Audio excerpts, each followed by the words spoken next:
Welcome to the Cowpart Bros podcast. I'm your host, Terrence. With me is my co-host, Jason, calling in for the Batcave in Indianapolis. Jason, how are you, my good man? Hey, man, it's been a rough week, but you know what time it is.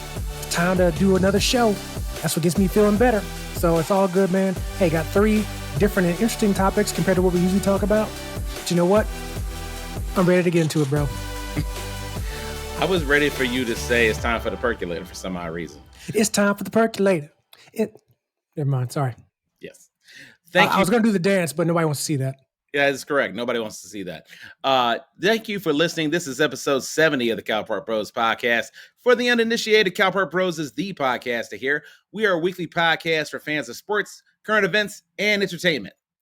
And as always, we are your hosts, Terrence and Jason, and every single Thursday, we come to you with a brand new episode where we discuss the current events of the day, sports, and the athletes we love. And even some of the athletes we loathe. No matter the topic, you can expect a brutally honest and fun exchange of snark while learning through the lens of our 30 years of friendship that originated in Calumet Park, Illinois.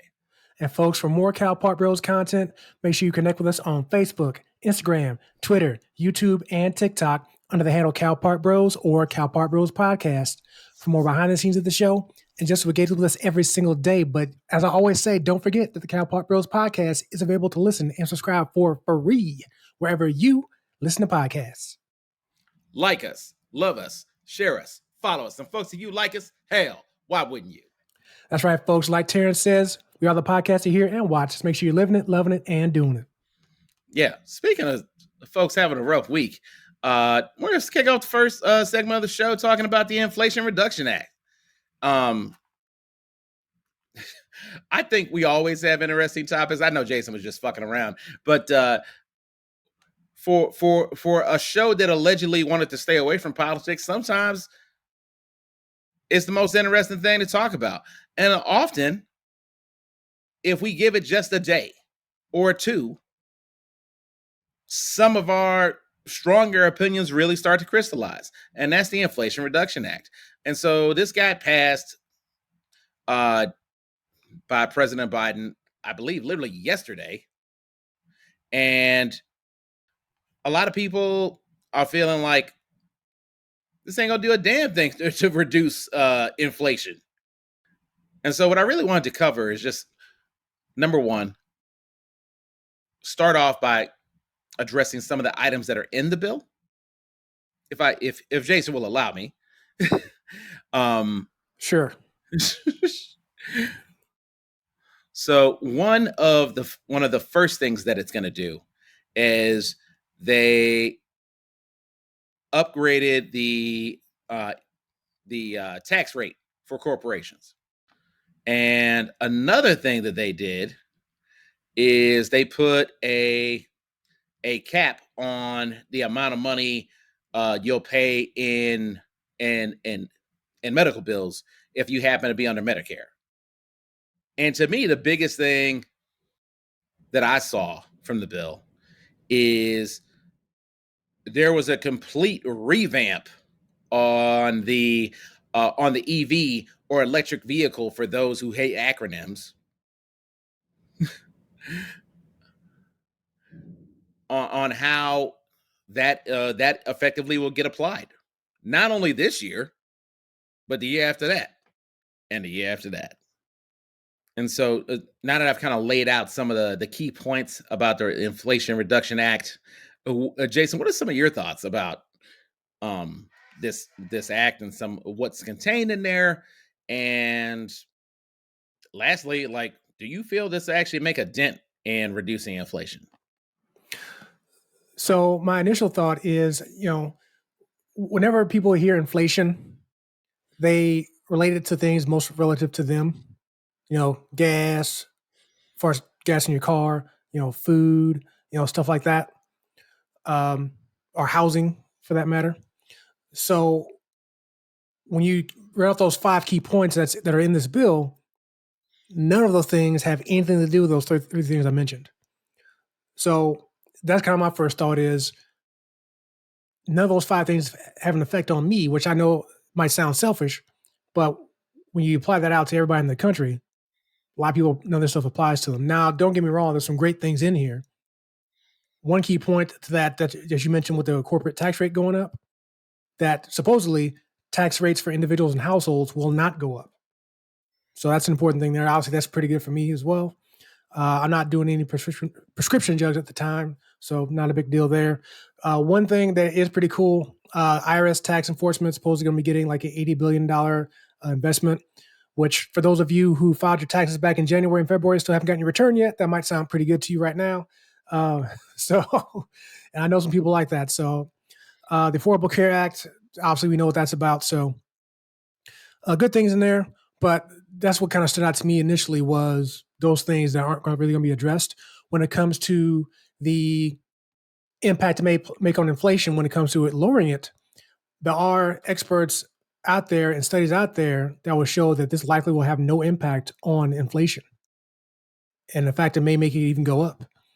The Penn Wharton budget model shows that the low confidence, and this is per Forbes, there's low confidence that legislation will actually have any impact on inflation. Um, and again, if that turns out to be true, then it almost kind of, and I hate saying what's really the point, but the main thing is if prices aren't really going down of things in regards to what I can see in my everyday spending. Now, I will say apparently supposedly is going to cut the deficit down by like $100 million. Let me actually go back to that. The federal government ran a deficit of $2.8 trillion last year, and this bill supposedly may decrease the deficit by $100 billion over the next decade. It's not like next year or anything, but over the decade. So obviously, the country reducing its debt was great, but again, inflation wise, doesn't seem like it's going to do anything. And in fact, I remember talking to Terrence the other day, mentioning that I read a different story that gas prices here in the Midwest are going to start going back up. And sure enough, when I told you that, gas here in Indy was $3.65. That's where I saw it the lowest. Went past that same gas station this morning. Guess what? It was at $3.99. So just not 1 or 2 days, I talked to you, went up 34 cents. Just like that. So now again, that may not be every state, but if you're in a state where you are going to see that increase and you see this Inflation Reduction Act, which obviously is not going to happen immediately, although there are some supposed immediate things you might be able to start seeing, it may or may not be in gas, which is what we all really care about. So, Yeah. So speaking of things that are going to happen immediately, perfect segue. The clean vehicle credit. So for those of you that may be on the fence about getting an all electric car, I know, Jason, for a little while I was debating if and when I decide to upgrade, do I go full electric? Do I go with a plug-in hybrid model? And I was kind of tossing up some potential models that I might be interested in the future. And this Inflation Reduction Act literally changed. I imagine if you went from 70 potential options, if you're looking to get into the EV game, to 20. Because this is the part that kills me. I get the idea that the Inflation Reduction Act, I almost, the more we say the name, the more I hate the name. Because all it really calls attention to is what it doesn't do. now, I mean, I will say real quick, all these studies could be wrong, and we could actually see a benefit because, I mean, studies aren't always correct. So it could be a benefit when it comes to reducing inflation. Now, again, how soon, if it does, that may be the question. I mean, will it be while Biden's still in office? Who knows? So, And I'm not going to even really get fixate on who's in office. I'm really fixating more on, okay, what was enacted? What is the impact, short term and long term? And so if you're one of those fine folks that thought that, oh, I'm going to come up and get like $7,500 off a Kia, for example, well, the game has changed, champ. Because that's no longer an option. See, they don't care how baller that Telluride is. I did not buy my Kia for any kind of rebate or discount or anything like that. I bought it because it's a good car, sir. Endorsement. Yeah. So I just thought it was interesting that literally 70 potential options went to 20 just because of the requirements. They're so stringent, right? They're saying, oh, it's got to have certain pieces of the car uh, sourced from America, and you got to have it's got to be effectively packaged up and ready to go in America. And I'm like, that sounds great. I know for a fact Volkswagen is ramping up their production here in the States. That's fantastic. There's just one problem. You can't go from 0 to 100, literally and figuratively. Like, it's going to take time for businesses to get ramped up with these new requirements. And so the fact that you had 70 options go to 20 just tells me, well, one, it almost confirms what a lot of people outside of Washington say about these damn politicians. Y'all ain't never ran a business in y'all life. I'm not saying that you shouldn't have the requirements. I'm saying if you're going to complain about how expensive electric vehicles are, congratulations, you might be contributing to that. Because anybody with some money is now that, let's be honest, a lot of folks, were it not for these tax incentives, would not be considering these electric vehicles. That's the hook. So that is my frustration. I'm glad if you're one of those people that feels like, hey, we got to prioritize reducing the carbon footprint. Okay, great. But if you start having supply chain issues and all these damn electrical vehicle manufacturers, I mean, hell, I know for a fact Rivian is losing all this money because they took 200,000 orders in and they only made 80,000. It's not sustainable. I don't care how well intentioned the act is. If it's not based in reality, then it is absolutely not going to do what the act actually says. This is one of those cases where it's not all in the name, sir. The name means nothing. I mean, the name means something. It just doesn't. It means something on paper. Looks great. Sounds great. Less filling. Just one problem. I don't think any of those clean energy initiatives are realistic. And if the goal is to make electric vehicles more affordable, I don't see how you're doing it. I don't see how you're doing it. I really don't.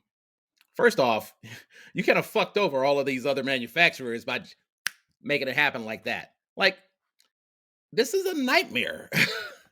And then even the most well-intentioned automobile manufacturer is going to have a hell of a time trying to bring in this level of adherence. And it just seems like, well, we're just going to have this rule, but it's a rule not based in reality. I do like that in 2024 that